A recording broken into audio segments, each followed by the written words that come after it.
All right, let's move on to the next one. We have LA Chargers, Denver Broncos. Justin Herbert, 27th best matchup, 29th best for Bo Nix, who finally started to look like an actual NFL quarterback. So, of course, we're promptly going to be leaving on him on the bench in a shitty matchup. I don't really want to play either quarterbacks. Both these secondaries are pretty tough to pass on. I don't imagine either of them is inside the top 20 for me. Herbert's at 24. Nix is at 25. Got some real symmetry going on today. What do you guys have? Yeah, I've got Nix at 20. Who cares? I mean, you're not starting. It doesn't matter at the end there. And Herbert at 25. Yeah, I don't want to start either of these guys. The matchups are too tough. We're gonna see a low scoring game here. Yeah, Denver's defense is legit. They've turned a corner. They're first in EPA per play, first in pass rush, and third in success rate. Good luck, Justin Herbert. Like, they're dominating the trenches, so congrats to Sean Payton and all of them for figuring the trenches out.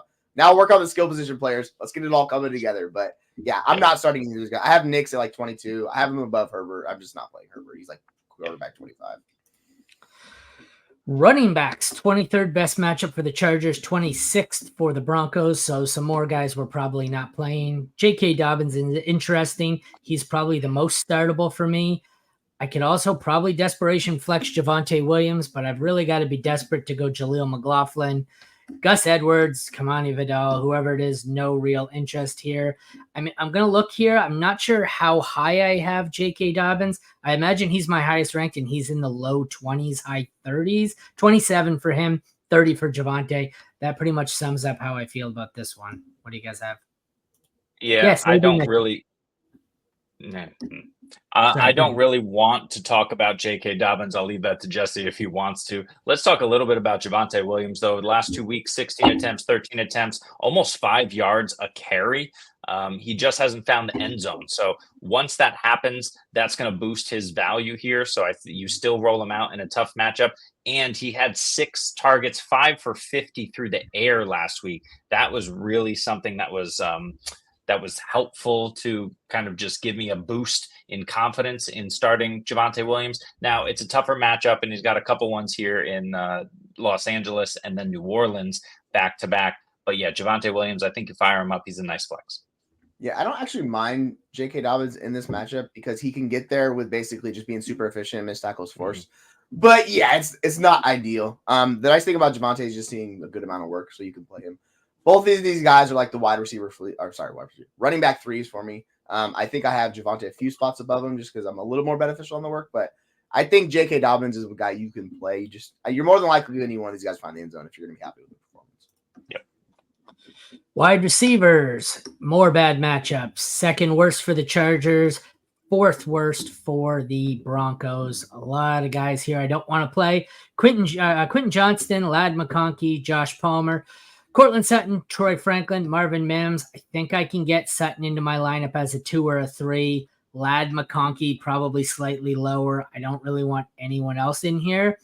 I think Ladd, is a boomer bust flex option. I think Sutton is the only one I'm really starting with confidence. Having said that, the right play might be Quentin Johnston because if Ladd's the one, I have him at 37 and Sutton at 38. But if Ladd is who you consider the one here, assume he's getting Patrick Surtain, which means it's probably a Josh Palmer or Quentin Johnston game, but I don't love any of this. Yeah, we'll see where Ladd lines up, but I don't like either of them. Yes. 39 and then 39 and then 43 for these guys. Just no. If you have to, you have to, but no. You guys taking this?